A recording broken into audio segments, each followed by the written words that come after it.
All right, Shalom, Yasharala. Shalom. It's Brother Amawad. Brother Deshaya. We're coming back at y'all with another lesson. But before we get started, as always, we're going to give all praises, honor, and glory to Yahweh, Bahashem, Yahushai, Bahashem, Rakagodash. Double honors the apostles and elders of Great Millstone, and Shalom to the hopeful elect. Shalom. So as you can see from the title, we're going to go into how Jacob and Esau were both created to magnify the Most High.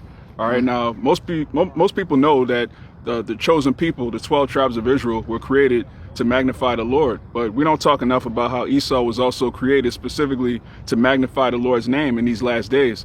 All right, we're going to get both sides of the coin. All right, the Most High deals with balance, and the balance of Israel, you people of so-called Negro, Native Indian descent, you 12 tribes. All right, one of your names in the scriptures is Zion. All right, Zion in the Hebrew is Tzion, which is a monument. All right, we're made in the Lord's image, and these Edomites, they're the wicked. All right, they're the Idumeans. They were made to magnify the Lord in a different way. So we're going to start with that Romans. This the book of Romans, chapter 9, verse 13. It says, as it is written, Jacob have I loved, but Esau have I hated. Right, and there are two nations in the Bible that are hallowed or set apart. Israel is set apart in righteousness, and these Edomites are set apart in wickedness. They're an unholy nation. All right, you have 18 nations. Two of them are very special and in their own way. We're chosen, and Esau is elected to be destroyed, as it's going to say. Brother's going to keep reading. Verse 14. It says, what shall we say then? Is there unrighteousness with the Most High? Most High forbid. For he said to Moses, I will have mercy on whom I will have mercy, and I will have compassion on whom I will have compassion. Right, and when you read Isaiah the 14th chapter, the Lord says he will have mercy on Israel. Yes. And there's a nation that's going to receive no mercy. All right, when you read the Zondervan's Bible Dictionary, it says Edom is the only neighbor of the Israelites that is promised no mercy. So again, 18 nations, one of them is promised mercy. The other 16 nations, they're going to be returned to their land. All right, and then there's one nation that's going to be just completely rawed out. Keep going. Verse 15. Verse 16, Salaki. So then, it is not of him that willeth, nor of him that runneth, but of the Most High that sheweth mercy. Keep going. For the scripture said unto Pharaoh, even for this same purpose have I raised thee up, that I might shew my power in thee, and that my name might be declared throughout all the earth. That's right. All right, even for this same purpose. Now, when you go into the ancient Passover, the Lord actually hardened Pharaoh's heart specifically so that he wouldn't let our people go. Yeah, because that was what I was getting, like going into that account in Exodus. But like you want me to get it? Yeah, hold that Romans 9 though. There's more on that. This is the book of Exodus chapter 9, verse 13. It says, and Yahweh said unto Moses, rise up early in the morning and stand before Pharaoh and say unto him, thus saith the Lord Yahweh, the God of the Hebrews, let my people go that they may serve me. For I will at this time send all my plagues upon thine heart and upon thy servants and upon thy people, that thou mayest know that there is none like me in all the earth. So he hardened. Oh, yeah, he hardened. Like you were about to say, he hardened Pharaoh's heart. Okay, who was Pharaoh? That was Edom at that time, right? Yeah, he was Ham, but he was a modern day ruler of the earth. Modern day ruler, Salaki, the modern day ruler at that time, man. Okay, so he did that, okay, to magnify his name through Israel, though. Okay, because that was our captivity in Egypt. Okay, go ahead. It says, for now I will stretch out my hand that I may smite thee and thy people with pestilence, and thou shalt be cut off from the earth. And in very deed for this cause have I raised thee up, for to show in thee my power, and that my name might be declared throughout the earth. And yet I'm gonna just read this one more. And yet exaltest thou thyself against my people, and thou wilt not let them go. You got it. Yeah, so he said, for this very cause. All right, there's no logical reason that someone who's in charge of a civilization would have a bunch of plagues come on them and not hearken unto that power. But the Lord hardened his heart. So even though the Most High brought all these plagues, Pharaoh's mind was like, look, man, I can't let him go. And the Most High is doing the same thing with Esau, because contrary to popular belief, everything that's about to happen was written aforetime. All right, the Most High declared the end from the beginning, and the climax of the movie involves a villain, which is Esau Edom. All right, every good story has a good villain. All right, and the better the villain, the better the story, the better the more triumphant the protagonist has to be. So if you see a movie, like if you went to see Batman, and there was a villain who was just like some random nigga with a stocking cap, and he was just breaking into cars, and then Batman beat him up, and then the credits roll, you'd be like, what the hell was that? But you see a movie with the Joker, and he's doing all these elaborate schemes, and he's got Batman in a bind. Batman has to choose between this and that. Like, the more crafty and cunning that the villain is, the better the story. So the Most High made it the most diabolical supervillain that the earth has ever seen, known as the so-called white man. And that's going to magnify his name when he gets destroyed, which we're going to keep getting in that Romans. But you got yours. This to back you up with what you're saying. This the book of Jeremiah, chapter 16, verse 14. It says, therefore, behold, the days come, said the Lord, that it shall no more be said, the Lord liveth, that brought up the children of Israel out of the land of Egypt.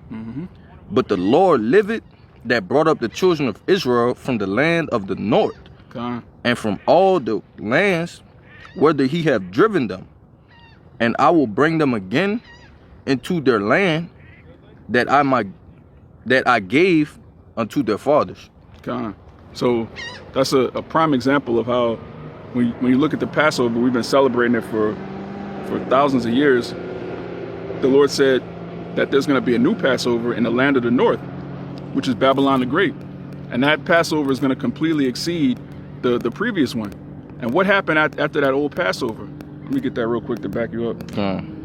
This is the book of Exodus, chapter 15, verse 11. Who is like unto thee, O Yahweh, among the gods? Who is like thee, glorious in holiness, fearful in praising, doing wonders? Thou stretchest out thy right hand, the earth swallowed them. Thou, in thy mercy, hast led forth the people which thou hast redeemed. Thou hast guided them in thy strength unto the holy habitation. The people shall hear and be afraid. Sorrow shall take hold on the inhabitants of Palestina. Then the dukes of Edom shall be amazed. The mighty men of Moab, trembling, shall they take hold upon them. All the inhabitants of Canaan shall melt away. Fear and dread shall fall upon them.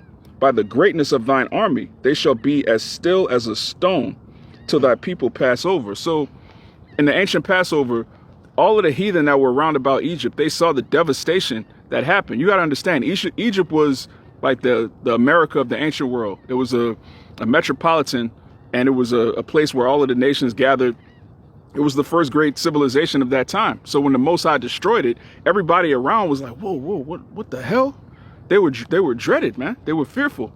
So how much more, we've been going into, Revelation 17. Okay, you got it. We were just going into that, man. Going over the books of Revelation, man. Which 17 and 18, right, gives you the description of Babylon falling, man. Okay, but it also gives you the reaction of the rest of the world once this thing is happening, man. Once Babylon comes down and crashes down, okay, by the power of the Lord, okay, it gives you the description of the people being fearful, man. The rest of these nations around the world, man, gonna be fearful because this powerful, this great city is finally brought down, man. In 1 hour. In 1 hour is that judgment come. So think about that.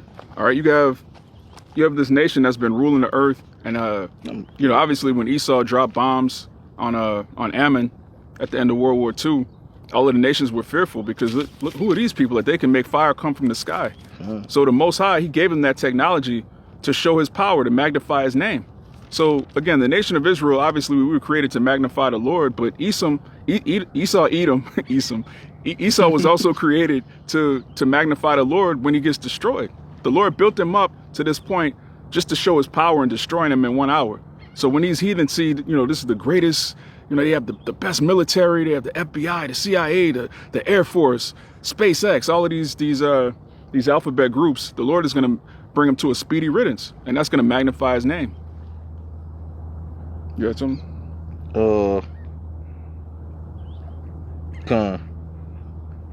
This is just to back you up in that Revelation. This is the book of Revelations, chapter 18, and I'm going to start at 17.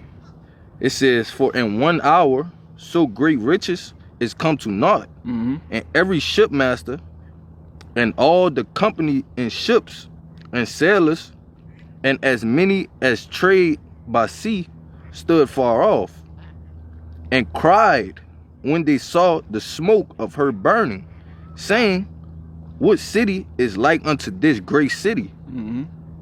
And they cast dust on their heads and cried, weeping and wailing, saying, at last, that great city wherein were made rich all that had ships in the sea by reason of her costless. For in 1 hour is she made desolate. Yeah, and they're going to know it was done by a higher power. All right. In 1 hour, she's been made desolate. All of this, you know, they have this idea that America, the streets are paved with gold. This is the land of opportunity, the land of milk and honey. The Most High is going to destroy this place utterly, and everybody around the world is going to see it. Yeah, it's going to be televised, and that's going to magnify the Lord. They're going to be like, okay, well, there has to be some higher power. All right, they're going to see chariots. They're going to see something the world's never seen before. The brother just read in Jeremiah 16 that the epic deliverance of the 12 tribes of Israel is going to completely eclipse ancient Exodus, which that's the greatest story that's ever been told. So how great is this upcoming redemption if it's going to make people forget about the old Passover? Yeah. Let me get this one more verse. Okay. Verse 20, it says, rejoice over her, thou heaven, and ye holy apostle and prophets, for God had avenged you on her. Okay, but that's even with us, man. We're gonna know, okay, that we couldn't do this ourselves, man. That's how big this thing is gonna be, man. Okay, that the Lord had to step in and save us this time, man. Yeah. But you got it. Yeah, you can get back to that Romans 9. Finish that out. This the book of Romans, chapter 9. What was that? Verse 17. It says, for... I'm going to read 17 again. It says, for the scripture said unto Pharaoh, even for the same purpose have I raised thee up, that I might shew my power in thee, and that my name might be declared throughout all of the earth. Therefore had he mercy on whom he will have mercy, and whom he will have... Salaki, I'm going to read it again. Verse 18 again, it says, therefore had he mercy on whom he will have mercy, and whom he will, he harden. Right, he's hardening the hearts of these Edomites, man. Their pride is through the roof. Yeah, these devils are super proud, and ultimately he's done that so that, you know, they can yet there's fight. All right, they're going to fight against him. They're going to fight against Michael, the archangels, and ultimately they're going to be destroyed. And it's, you know, you can't have a good movie if the villain, you know, towards the end of the movie, he gets fearful, he decides to repent, he apologizes. What kind of movie is that, man? You want to see the villain go harder at the end of the movie and get destroyed and get judged. So that's what the Lord does. And a lot of these people don't even realize that this is the Lord's movie. All right, he has a good guy, a bad guy. He has heroes and villains. These Edomites are villains, and they're the technology that he gave them, the blessing that he gave them in Genesis the 27th chapter, which we may have to get. It shows you that he was created specifically for the day of evil. Matter of fact, let me get that real quick. If you can, Bubba Shop, you can give me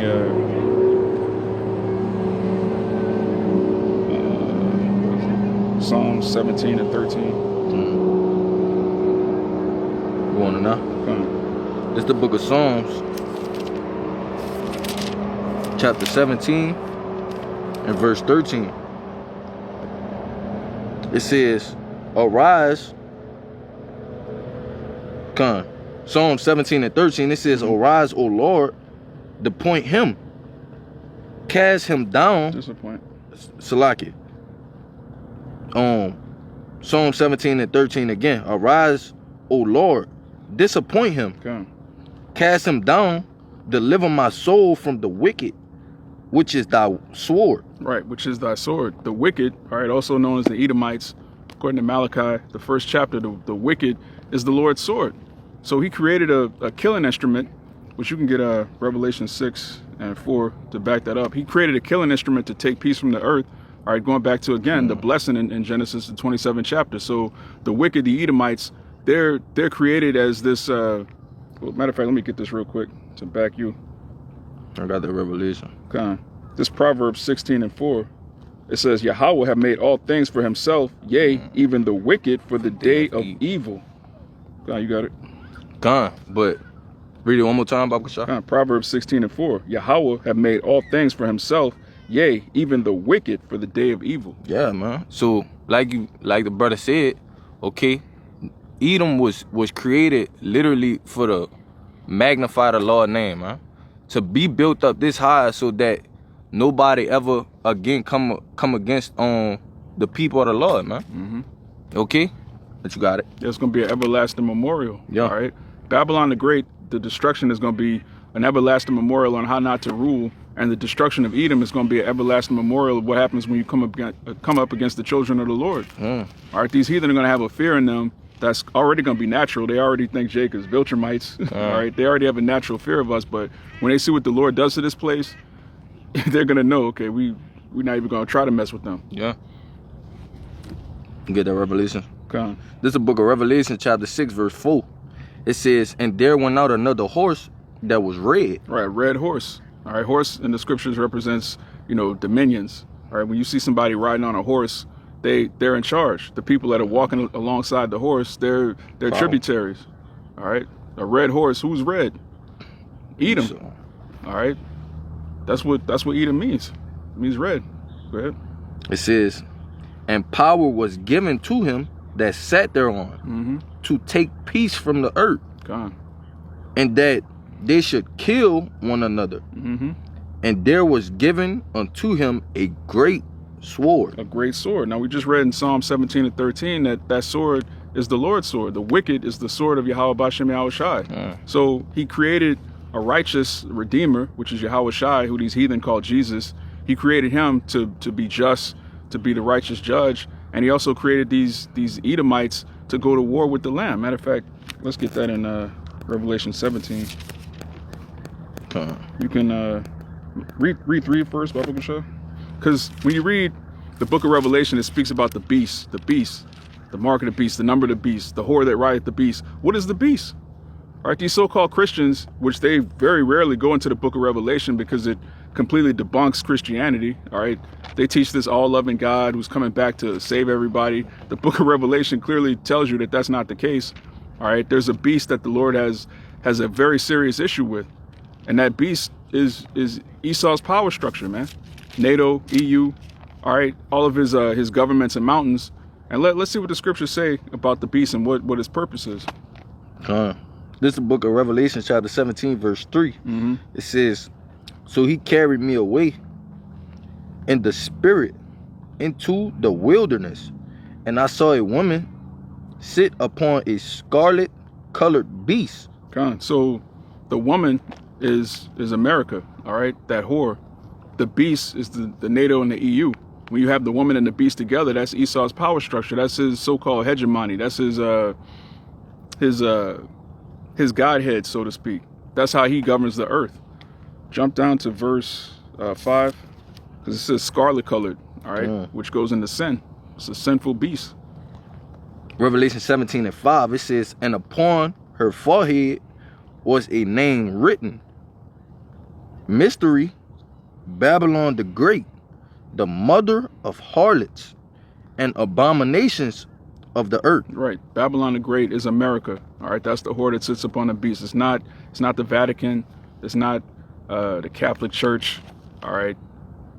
It's Esau. All right. Babylon the Great is Esau's pride and joy. It's modern day Uz. All right. But jump down to 13. Revelation 17 and verse 13. It says, these have one mind, and shall give their power and strength unto the beast. Right, all these Edomite nations, all right, they're joined in one consent, which again, going back to what Psalms, the 83rd chapter, they're confederate against the nation of Israel, and ultimately they're confederate against the Most High. Read 14. Verse 14. These shall make war with the Lamb. These shall make war with the Lamb. So, you know, you remember when you were a kid, you have like army men. Well, you probably you might not have had the green army men. No, I had that. Oh, you had that too? Yes. Oh, okay. So you create, you know, action figures. You have different heroes and villains, and you make them go to war with one another. That's what the Most High did with the nation of Edom. He made him to be the villain to go against the Lamb. The Lamb is Yahushai, all right? The Lamb of the Most High, as it tells you in John. But keep reading. Matter of fact, read that again and read it all the way through.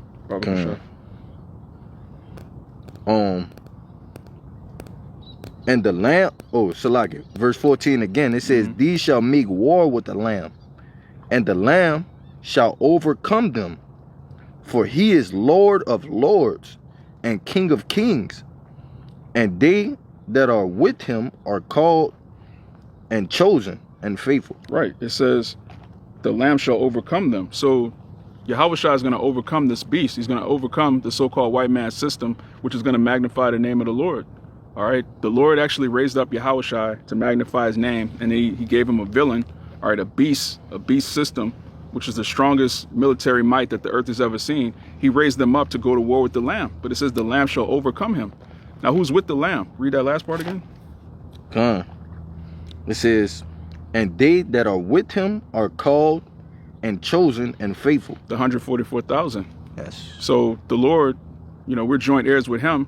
He has an army of righteous vessels, which you still holding that Romans 13? 9 and it's like the Romans 9. That could get back on it. Oh, don't worry about it. Get Daniel 2. Because it's going to back up that Revelation 17, because the Lord is actually going to have an army of righteous men with him, which is the supporting cast, which is also known as the kingdom of heaven. All right, the army of Yasharallah. So you have one group of men that are called, chosen, and faithful, which are going to magnify the name of the Lord, and they're going to take down this demonic faggot empire, all right, which was also created to magnify the name of the Lord in their destruction. And it all goes hand in hand. Again, there's nothing in the scriptures without balance. I got one for you right quick before I get this Daniel. You got it. Just to back up that the Lord has built Edom up like this, man.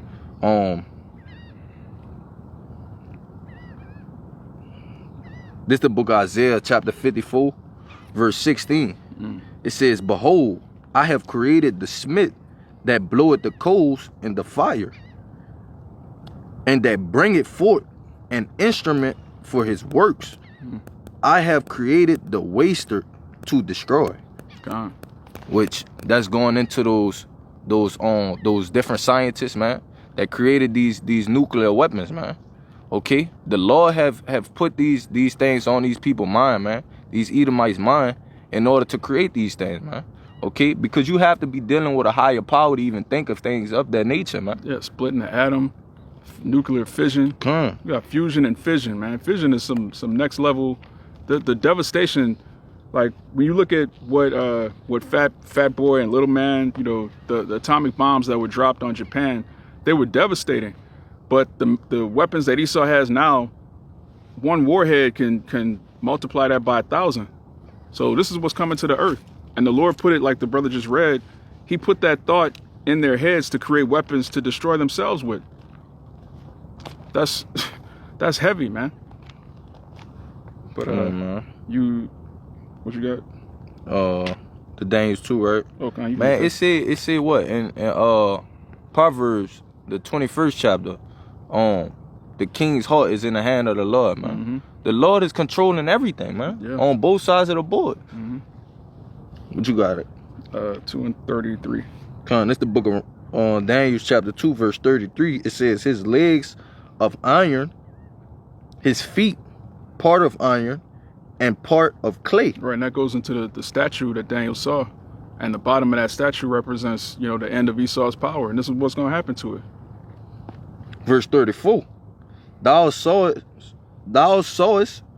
till a stone was cut out without hands, which smote the image upon his feet, that were of iron and clay, and break them to pieces. Right, and that stone is Yahweh Shai Mashiach, who was created to magnify the Father. Now, this is what's going to happen after the statue is destroyed. Verse 35, it says, then was the iron, the clay, the brass, the silver, and the gold broken to pieces together, and became like chaff of the summer threshing floors, and the wind carried them away, that no place was found for them. And the stone that smote the image became a great mountain and filled the whole earth. Right, and mountains in the Bible represent governments. So Yahweh Shai's government is going to fill the earth in righteousness, and that's going to magnify the name of the Lord. So the destruction of Edom, which is, that the feet of the statue, all right, the Roman Empire, and then the revitalized Roman Empire with all these vassal states that are ultimately going to come up against this whore, that's the end of the heathen rulership. All right, it tells you in Luke that we're going to be in captivity until the time of the Gentiles be fulfilled. And we're in that time right now, man. This is the final captivity of Israel, which means this is the last hoorah. And who's in charge of it? Esau, Edom. So he was actually created to magnify the name of the Lord. Let's get Book of Lamentations. You holding something? Okay. Oh, you want to get the Lamentations? Yeah, you can get it. Look at Book of Lamentations. Okay. There you go. Lamentations chapter 4. 21. Yeah, should be 21 to 22. In verse 21, it says, rejoice and be glad, O daughter of Edom, that dwellest in the land of Uz. The cup also shall pass through unto thee. Thou shalt be drunken, and shalt make thyself naked. The punishment of thine iniquity is accomplished, O daughter of Zion. He will no more carry thee away into captivity. He will visit thine iniquity, O daughter of Edom. He will discover thy sins. All right, so you see a transition. All right, going back to Sirach, the 10th chapter, there's a transfer of power. All right, our slavery, all right, our hell is the heaven for you so-called white people. And when you come out of your heaven, we're going to come into our heaven, which is going to be your hell. If I could say, because what people don't like to, come to the agreement with is that, bro, the Lord put names on everything. He don't sugarcoat nothing. Everything that he's direct towards someone, he put the name there. Yeah. Okay, he said, daughter of Edom, man. Which we know that to be the Edomites. Okay, when you trace the different characteristics, okay, the ways of Edom, it all goes back to the so-called white man, man. Yeah. It fits you to a T. Huh. The scriptures, they have the nation, specifically the nation of Israel and the nation of Edom. It has our characteristics down perfectly. There's no way you can mistake who the real 12 tribes of Israel are and who the Edomites are. And bro, that's the two main characters in the story, bro, in the movie. So it's no way you can switch the roles between the two main characters. You can't. It's no way. Yeah, you can't. Like if somebody says, "Oh, I went again, Batman. I went to see Batman." Bruce Wayne is this guy who, he has white. He has his face painted white. He's in a purple suit. He's running around creating havoc. Planting bombs. You're like, whoa, who? Bruce Wayne is running around planting bombs. Like what? Like, no, that doesn't make any sense. You're describing the Joker. That's clearly the Joker. But that's what these people are doing. They're trying to convince you that the Israelites are so-called white people, Jews are the people in charge of the world, dropping bombs. All right, having all these sodomite institutions, poisoning people. All right, enslaving the world with usury. Where in the Bible is to say the Israelites in the last days are going to have central banks controlling the nations through usury? It says the Edomites will be doing that. But even to the smallest things, man. Okay, what they say so-called blacks, right? They're the ones stealing and I don't know how to say that other word, but having babies out of wedlock and failing bottom of society. Well, that's Deuteronomy 28. No, I'm talking about they give us the characters, we'll be walking in Edom neighborhood or something, and they what's the word, bro? Well, stereotype? Yeah, they stereotype us, right? And have us under this description as such bad people. But actually, it's Edom, man. Yeah, he's the real They're nigga. the originator of being a nigga, bro. Yeah, they're the real niggas of the earth. Come on, man. They're the ones that actually literally steal everything they own. They stole the world. Nothing they have, they own. Nothing. It's not theirs. They stole America. All right. They stole the children of Israel. Come on. They stole all of their patents and copyrights. They stole that from Jake. They're a nation of thieves. But then they have Jake on the news. Look at this guy. He was caught shoplifting. Come on, bro. He stole a Jolly Rancher. Let's lock these niggas up. You stole the earth. Like, come on. You telling us about he stole a Jolly Rancher out of store that you stole. What are we talking about? On stolen land. You caught a thief on land that you stole from the so-called Native American Indians. Come on. Now you're the good guy. You're the judge. No, man, you're the wicked. And there's nothing you could do to rewrite the scriptures. Yeah. You're going to be judged, and your judgment is going to magnify the name of the Lord. And there's nothing you could do to avoid it, man. At all. And the more you try, the more you run into prophecy. Yeah. But you can give me Isaiah 60 and 10. Because two nations, again, Zion is going to glorify the Lord and being made pure and being made in the image of the Father. All right, that's our purpose, to be righteous, to be holy, to be perfect. And your purpose is to serve us. This is the book of Isaiah chapter 60, verse 10. It says, and the sons of strangers shall build up thy walls. Right, the strangers are you heathen nations. All right, you nations outside the covenant. You uncircumcised heathen. You're going to build up our walls. And the scriptures describe the kingdom of heaven as beautiful, as glorious. Streets paved with gold. All right, we're going to have all sorts of precious stones. Our kingdom is going to be beautiful. It's not going to be like this hellhole covered in pavement. All right, chemtrails, barium oxide, all kind of chemicals in the air. It's going to be pure. Yeah, everything that they claim America to be, we're going to actually have that in the kingdom, man. Our kingdom is going to actually be a beautiful thing, man. Like the brother said, they claim America to be that such thing, man, when it's the complete opposite. Yeah. But you got it. Okay. Jump down to 21. Isaiah 60 and 21. It says, thy people also shall be all righteous. They shall inherit the land forever. The branch of my planting, the works of my hands, that I may be glorified. That I may be glorified. Yes. So the perfection of Zion, the nation of Israel, is going to glorify Yahweh Bashem Yahweh Shai. All right. Both nations were created to magnify the Lord. One was to do it in righteousness, and the other was to do it through their own destruction. Which jump to the next chapter. Start at the top. This Isaiah 61 and 1. It says, the Spirit of the Lord God is upon me, because the Lord had appointed me to preach good tidings unto the meek. Right. The word good tidings means gospel, good news. This is the good news. The good news is the salvation of Israel and the destruction of our enemies. Keep going. It says, he had sent me to bind up the brokenhearted, to proclaim liberty to the captives, and to open the openings of the prison to them that are bound. Right, to proclaim liberty to the captives. All right, our people are in captivity right now, despite what a lot of these Anton Daniels coon-ass niggas would have you believe. All right, if you pay taxes, you're a tributary to these small hats. But the point is right here. Keep going.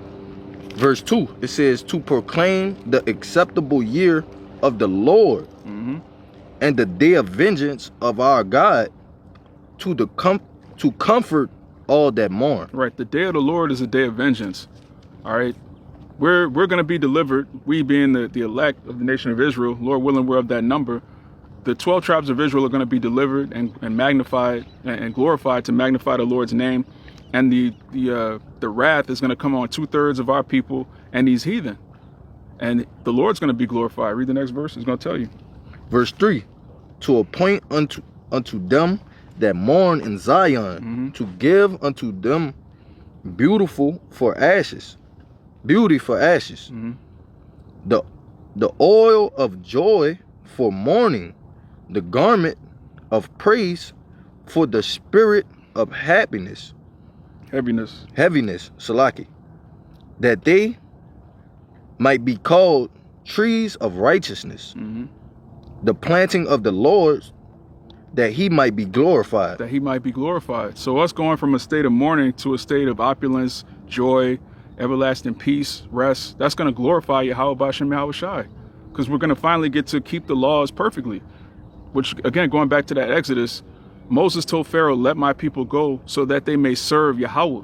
You can't serve the Most High fully in captivity. All you can do is be the best brother you can and preach this word, which is what we dedicated our lives to do. But in the kingdom, we're going to be able to execute the law perfectly, which is going to glorify Yahweh Bashem Yahweh Shai. The law was given to us so that the nations can look upon us and say, what a wise God they have. So what's going to happen when we keep the law perfectly? The nations are going to look at us and say, wow, what a wise God they have. All right.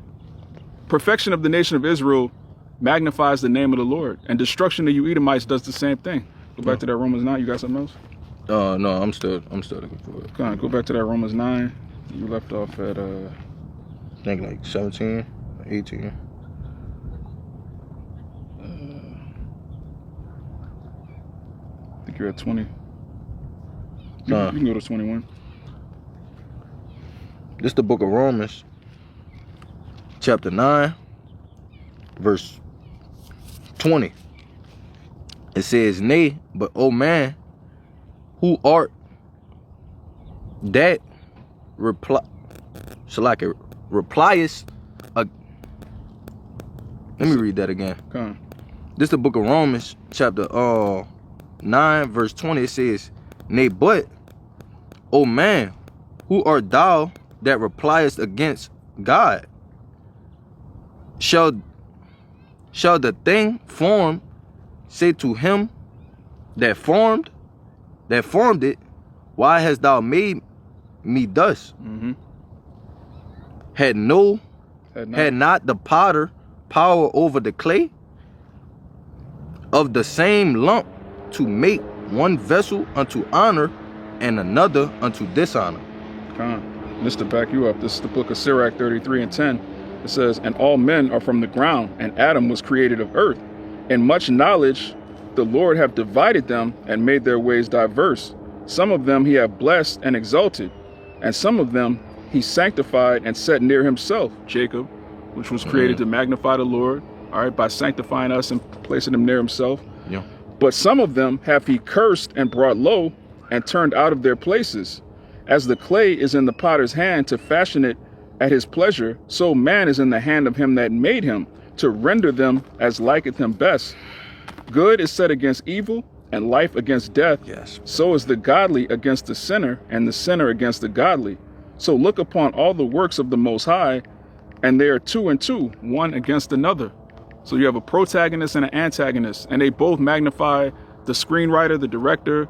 All right, when you see a good movie that has a good villain, a good hero, that magnifies the creator of the movie. All right, if you have an amazing hero and a bunch of just nameless henchmen, and he's just running through them like paper mache, it doesn't make a great story. There's no conflict. There's nothing to overcome. But when you have a great hero and a maniac for a villain, and you see the hero going through it, and you see him overcome, as we read in Revelation 17, the Lamb shall overcome the beast. Yes. So the hero and the villain, they're set against one another to magnify. Both of them magnify the name of the Lord. So you Edomites, man, y'all are special people too, man. All right, you're set apart in wickedness. You have a very special role, and your destruction is going to be very special. I'll got one real quick. Come on. This Ecclesiastes in the Bible, chapter 7, verse 13. It says, consider the works of the Most High, for who can make that straight which he had made crooked? Okay, but who is he talking about? Edom, man. Okay, the Lord has set, like you said, the Lord has set him up to be the wicked, man. Okay, what it says in Habakkuk, the second chapter. His soul is not upright in him. Upright. Okay, but the Lord had made him so, man. To magnify his name, as the brother said, man. But you got it. Yeah, I'm gonna go back to that Romans. You got off it. Yeah, I'm gonna get back. Slide it, brother. I got it. This is Romans 9:22. It says, "What if the Most High, willing to show His wrath and to make His power known, endured with much long suffering the vessels of wrath fitted to destruction, and that He might make known the riches of His glory on the vessels of mercy, which He had afore prepared unto glory." So again, you watch the story. At the end of the movie, the whole time, the story has been long-suffering the villain. He's been getting over here. He's been getting over here. You do all of that just to get to the end of the movie and have a climax where he's destroyed. Yeah. These Edomites are a vessel of wrath fitted to destruction, and their destruction is going to magnify the name of the Lord. So, you know, that's all I had. Bro, like you said, the higher the villain gets, man, the better the movie is at the end. Yeah. Okay, when the good guy do overthrow him, man. Because it's like nobody saw it coming. Yeah. But it's just gonna be the same thing with the Lord, man. Everybody think that America, bro, Edom think America gonna keep continuing, bro. And he got the people thinking the same thing. Yeah. So when the Lord do come cut him off, that's why everybody's gonna be like, oh my goodness, America is down. In 1 hour. Come on now. But that's all I had, bro. Like that. All right, so Lord willing, this lesson was edifying to the elect. All right, those that were created to magnify the name of the Lord on the right-hand side, and curses to all you devils, man. All right, you were created to magnify the Lord, and your day is coming too. So with that, we're going to give all praises, honor, and glory to Yahweh, Bahashem, Yahushua, Bahashem, Rakakodash. Double honors to the apostles and elders of Great Millstone, and shalom to the hopeful elect. Shalom. Ababa Ball. Ababa Ball. Ababa Ball. Ababa Ball. Ababa Ball. Ababa Ball. Kwame Yasharala. Kwame Yasharala. Shalom. Shalom.